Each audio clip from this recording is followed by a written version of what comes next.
Baltimore Ravens are coming off of a bye week just after they lose Mark Andrews for the season. How do I think they're going to adjust and utilize their wide receivers and tight ends? Let's talk about it.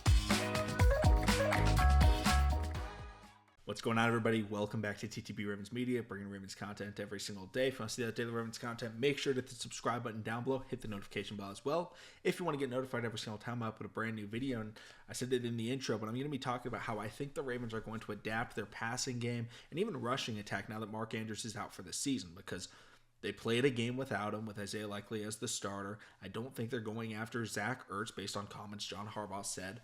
And so how are they going to utilize it? Are they going to just use Likely exactly like how they use Mark, or are they going to adjust and utilize the wide receivers more and such?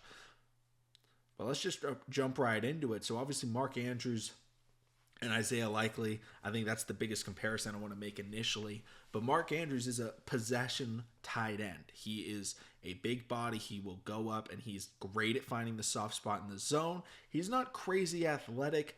He does have good speed. He's not, by no means is he a slug or anything like that, but he's not a crazy elite athleticism tight end.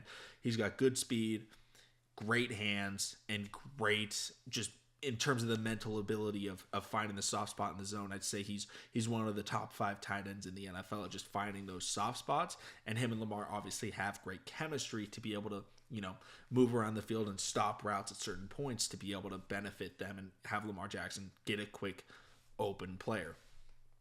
Right? And I think that's the biggest thing with losing Mark Andrews is Lamar's safety net is gone.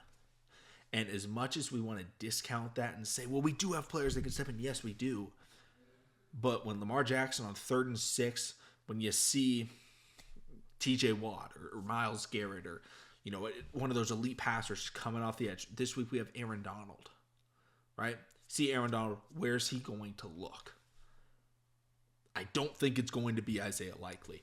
Isaiah Likely is different than Mark Andrews. I think he's more athletic than Mark Andrews. He's better after the catch, but he doesn't have the mental game Mark Andrews does. He doesn't have that feel for the tight end position in the NFL. He doesn't know exactly where to stop his routes. We've seen some miscommunications already with Lamar and him thinking he's going to break out a little bit more or not enough.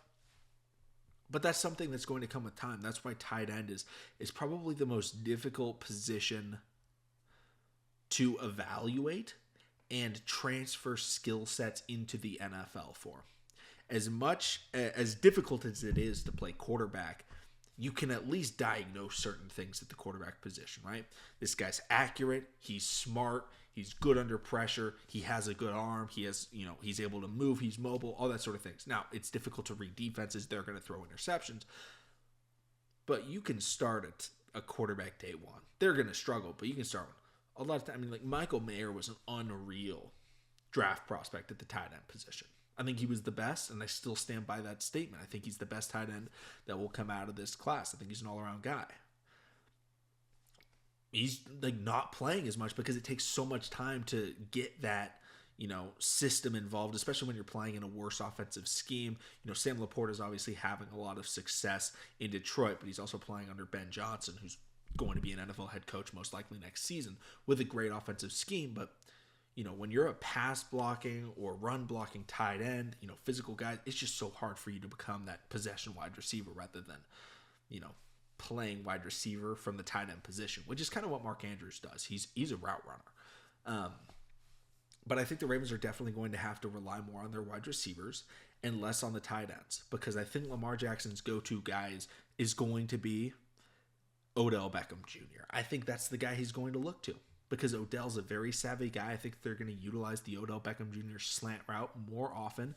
It's already shown some success. We saw it in the Ravens' last game in Week 12, and we also saw it in, was it Week 12? I feel like it was Week 12. I think this is Week 14. Sorry, guys. Trying to think of my fantasy football records right now. But no, in Week 12 was the last game the Ravens played against the Chargers. I felt like they wanted to utilize Odell on those slants. And in even the last couple of weeks before that, Odell took that slant to the house a couple of weeks ago.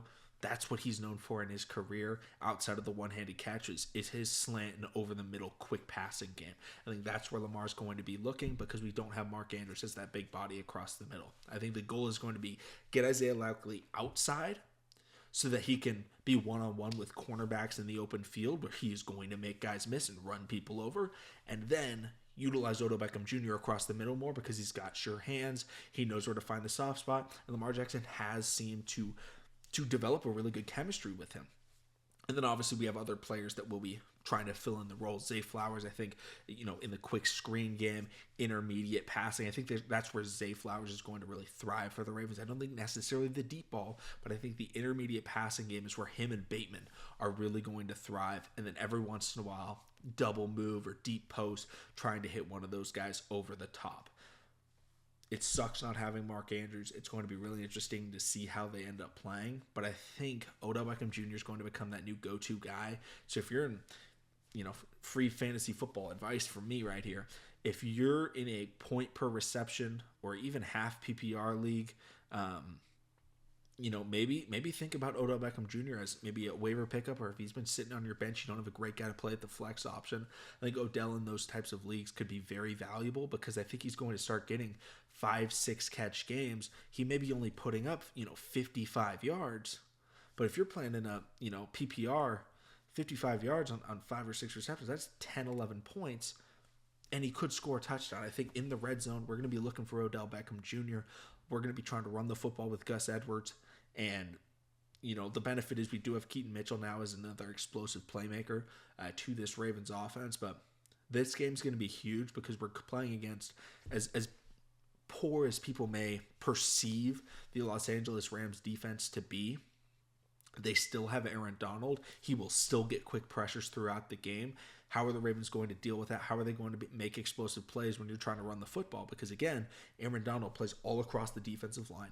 He's very difficult to match up against for one-on-one. You got to double team him every time. It's been that way since he came into the league as a rookie. He's been an first-team All-Pro every year of his career.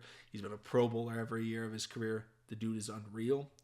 I think the Ravens are going to try and start getting the football outside the numbers, outside of the hash marks, and starting to play and open up the field a lot, which will also allow the Ravens to let Lamar Jackson run wild. And I've seen some people talk about it. I'll mention it really briefly. Joshua and I will probably discuss this in more detail at some point. But Lamar Jackson's not as fast as he used to be. Part of that, I think, is completely by design. Lamar Jackson put on a lot of weight this offseason to help be bigger, be stronger, but he doesn't look as fast as he was his rookie year. But guys, he's still crazy fast. Don't worry, he's still faster than just about every single.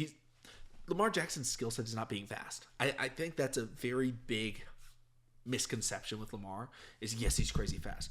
Lamar's not the fastest quarterback in history. That's probably Vic or RG3. What Lamar is Lamar Jackson's maybe the quickest football player to ever play. That is why he's great. That is why he draws comparisons to Barry Sanders. Again, not the fastest guy of all time. And Gale Sayers, again, not the fastest guy of all time. They were the shiftiest, quickest, most agile players to ever play the game. Lamar still has that agility and quickness. He doesn't have that top-end speed. Again, he's still probably running back-end 4.3, early 4.4s. He could even run a low 4.3. But that's not what I'm concerned about. Let's let Lamar Jackson run. Open up the field, open up the spacing, use Aguilar, use Duvernay, use Bateman, use Odell, use Zay Flowers, use Likely, use Kolar.